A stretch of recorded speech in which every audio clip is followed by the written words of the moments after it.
Kubera cinema అసలు ఈ సినిమానా ఎవరు చెప్పారయ్యా? నిజంగా పర్ఫెక్ట్ గా అర్థం చేసుకోలే కానీ ఫెంటాస్టిక్ గా ఉంది. మనీ మైండెడ్ క్యారెక్టరైజెస్ మూవీ మెయిన్ కార్యకర్త శేఖర్ కముల్లా గారు అయితే ధనుష్ గారు ప్రాణం పెట్టారు యాక్టింగ్ కి. నేషనల్ అవార్డు లిస్ట్ లో నెక్స్ట్ పక్కా ఉంటది, రాసి పెట్టుకోండి ధనుష్ కి. ఇక నాగార్జున గారు క్రేజీగా ఉంది యాక్టింగ్, ఆయన లెవెల్లో ఆయన గుద్ది పడేసాడులే. చాలా రోజులైంది ఇట నాగార్జున గారిని చూసి. ఇక మెయిన్ సినిమాలో ఎందుకు బాగుందంటే ఇలాంటి సొసైటీలో ఉండే మనీ అండ్ బెగ్గింగ్ పాయింట్ మీద and money scams so many things ఉంటాయి కదా, దానికి పవర్ఫుల్ కథ యాడ్ చేసి స్క్రీన్ పే యాక్టింగ్ అని ఒక సాలిడ్ డ్రామా పడితే కుబేరా మూవీ పక్కా అని చెప్పాల్సిందే. ఆ సోల్ ఉంది అసలు. ఇంకా నేను ఎక్కువ చెప్తే స్పాయిలర్ అవుతుంది బాబాయ్. కాబట్టి ఆ రోల్లో ఒప్పుకోవడమే ధనుష్ చేసిన మంచి పని. అండ్ 10 కేజీలు కూడా తగ్గారంట. ఎవరైనా ధనుష్ దగ్గరికి వెళ్ళి ఇంకో 10 కేజీలు పెరగమంటారు కానీ 10 కేజీలు తగ్గమంది ఆయన జీవితంలో శేఖర్ కముల్లా గారంట.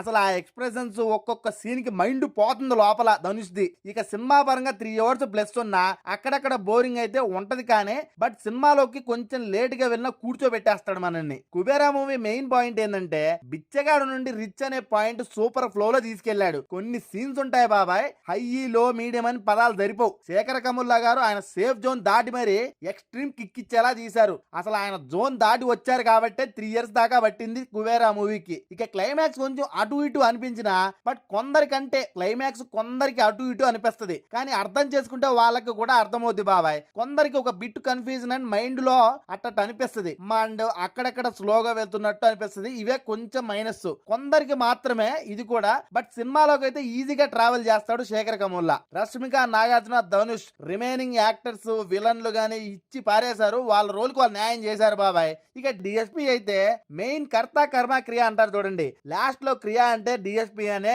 కరెక్ట్ గా చెప్పుకోవచ్చు. నెక్స్ట్ లెవెల్ లో ఇచ్చి పారేశారు. ఒక సోల్ ఉంది అంటే డిఎస్పీనే. సినిమాకి మ్యూజిక్ పరంగా బీజిఎం నుండి సాంగ్స్ వరకు కెవ్వు కేక. ఇక సినిమాటోగ్రఫీ కూడా చాలా బాగుంది. కరెక్ట్ గా ఎలా వాడాలో అలా సినిమాటోగ్రఫీ స్టైల్ వాడారు. సినిమాకి తగ్గ scenes and screen pay correct గా పడింది అంటే బెల్లే ఉందనిపించింది అసలు ఒక్కొక్క సీన్ లో. ఇక క్లైమాక్స్ అండ్ అక్కడక్కడ లాగ్ తప్ప మిగతాదంతా సూపర్ అనిపించింది బాబాయ్. లాగ్ ఎందుకు అంటున్నానంటే ఆ స్టోరీకి లోకి వెళ్ళేటప్పుడు కొందరికి ఏంటి అనిపిస్తుంది అంతే, అది కొందరికి మాత్రమే. ఇక శేఖర్ గారు మేమైతే ఒకటి చెప్పదలిచాం, నెక్స్ట్ మీ మైండ్ లో ఉన్న సిద్ధాంతాలన్నీ ఇలా బిగ్ స్కేల్ లో చూపిస్తే సినిమా స్టేజ్ ని మూవీ రీల్స్ కూడా బ్రేక్ చేసి కరెక్ట్ గా వాడుకుంటారని మాకు అర్థమైంది. సినిమా చూసిన వాళ్ళు ఎవరో కింద కామెంట్ చేయండి, చూడని వాళ్ళు అయితే ఫ్యామిలీతో కళ్ళు తెరుచుకొని వెళ్ళిపోండి. నాకైతే బెల్లె నచ్చింది. మీరు చూస్తే మీకు ఎట్టా అనిపించిందో కింద కామెంట్ చేసి మన ఛానల్ ని సబ్స్క్రైబ్ చేసుకోండి నాయన. ఇంకో వీడియోతో కలుద్దాం.